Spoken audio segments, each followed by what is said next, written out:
Então, colegas de luta, hoje nós estamos gravando nossa posição em relação à resolução do Conselho Estadual da PP e a própria indicação de assembleia no sábado da paralisação no dia 30 de agosto. Eu acho que tem muita coisa para a gente discutir, a coisa não é simples, já está se reunindo novamente, e até né, a gente vai começar com o professor Cipriano para fazer um rápido balanço de perspectiva. Por que nós estamos nessa situação, a questão da política, da direção da PP Sindicato, que envolve até concepção do sindicato nesses últimos anos.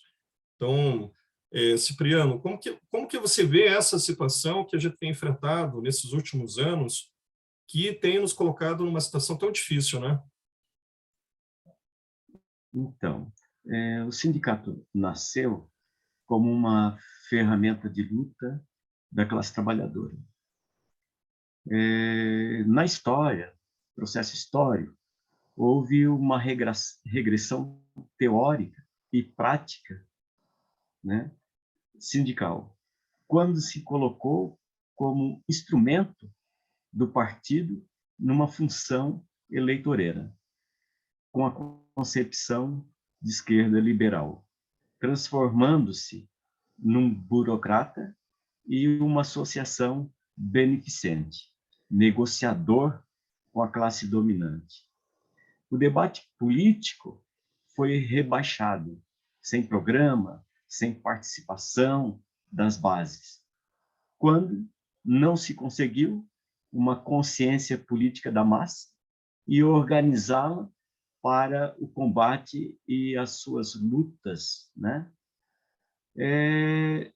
Infelizmente, o sindicato ficou apenas com suas reivindicações de caráter economicista, com uma relação de preço e salário, submetido à ordem lógica do capital.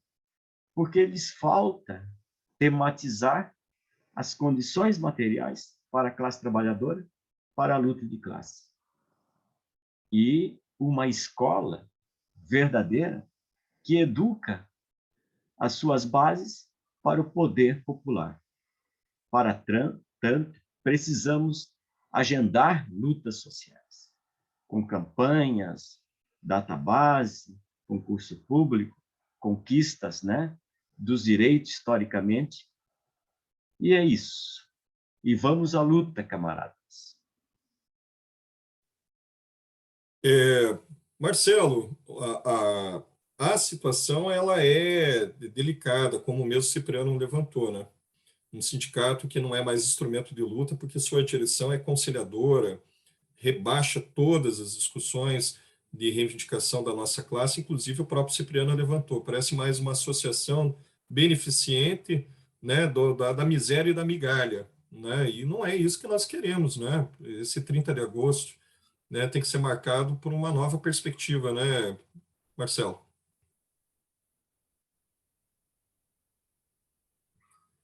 Teu áudio está desligado.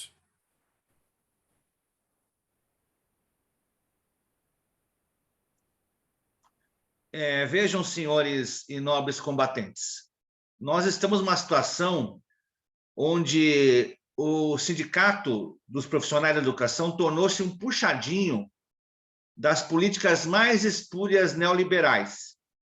Não apenas ele tornou-se um sindicato conciliador, reformista, que negocia com os piores governos, os piores oportunistas e protofascistas, como também de muito tempo ele vem negligenciando o combate com esses governos e até mesmo com governos ditos progressistas para esvaziar o campo da base política e concentrar as forças em uma cúpula sindical, burocrática, administrativa, que só negocia pelo alto. E é lógico que não pode dar certo para a classe trabalhadora, porque o sindicato deveria chamar a classe trabalhadora para participar das lutas e da própria formação política que antecede a base de uma luta prática, concreta, no mundo real. Isso não vem acontecendo há muitos anos. E agora ele chegou num ponto em que a desfaçatez, a pedagogia da demagogia tornou-se uma coisa cotidiana.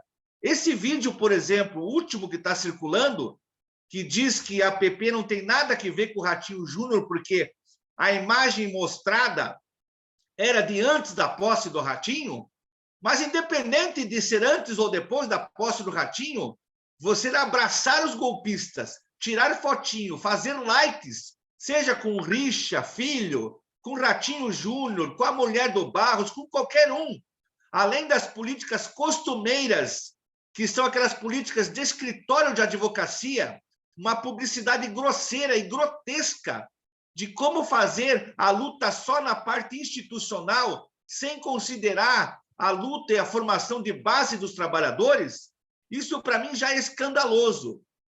E eles estão não só não chamando para a luta política, mas como eles estão barrando a organização política de base dos trabalhadores, típica do stalinismo, mais rasteiro possível, e típica da conciliação pelo alto, que é da base da social e liberal democracia burguesa. Então, eu chamo os nobres combatentes a prestarem atenção, de exigirem do sindicato a sua parte, porque é recolhido os recursos para a luta política, e não para a pilhagem através desse tipo de manobra política com os conciliadores por cima, enquanto você rouba, você furta dos trabalhadores o dinheiro da contribuição sindical. Então, o teatro das sombras do centro cívico da greve de fome não pode continuar da maneira que está continuando, só que através de outros teatros que ainda vão surgir nessa eleição, infelizmente. Obrigado, senhores, e vamos à luta. Isso que Cipriano e Marcelo falou é muito grave, né? O sindicato ele está sendo usado para cenas cinematográficas, imagens de drone em passeatas esvaziadas, porque não há um enfrentamento com o governo e não há trabalho de base para construir uma greve geral que deveria ter sido construída junto com o funcionalismo público. Então, apostam, por exemplo, o dinheiro do sindicato numa empresa que fica fazendo trailer de lutas com drone, né? É uma continuação daquilo que o Marcelo falou, que é o teatro das sombras, da fumaça, da greve de fome, que, né, pretende substituir a luta concreta da classe da educação nas escolas. Isso aí tem que acabar, porque isso gera o quê? Não só a ilusão, como a desmoralização. Nossa classe ela está sendo dispersa, dividida e desmoralizada com um sindicato, né, que fica construindo peça publicitária da luta que não faz. E a política do dia a dia é a política da conciliação, a política de tentar reuniões com subalternos do governo, e isso foi feito sim, o governo não atende, mas toda hora e todo momento se reúne com o terceiro, quarto subalterno do governo para não resolver nada. A lenga-lenga, enganação, né, direto. Ficamos quase 3 meses aí no processo de luta da database, teve apenas a paralisação do dia 29 de abril e do dia 21, e nenhuma greve.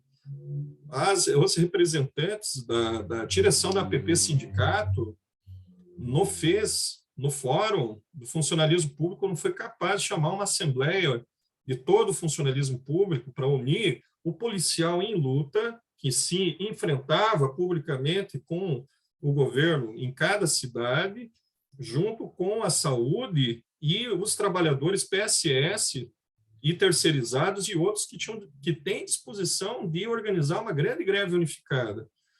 Agora, na Assembleia de sábado, pretende convocar um 30 de agosto, que seria a repetição do dia 29, do dia 21, uma repetição sem greve, sem construção unificada de uma grande greve. E apresentar para nós como única saída a eleição, o voto sem a participação da classe trabalhadora e de todo o funcionalismo no processo de luta. Inclusive, ameaçam a gente não conseguir ter um segundo turno no Paraná, porque, né, não tendo greve, não tendo luta pública da nossa classe, isso favorece o governo. A única forma de derrotar esse governo e ter, por exemplo, no marco eleitoral, né, um segundo turno é a classe na rua e na greve, coisa que não está sendo feita pela direção da APP Sindicato. Então, esse 30 de agosto, a gente propõe outra coisa, né? Para que a gente não entre numa aventura sindical da paralisação apenas pela paralisação, sem greve. A gente orienta que em cada escola, em cada região, se faça atos, a diminuição das aulas de 30 minutos e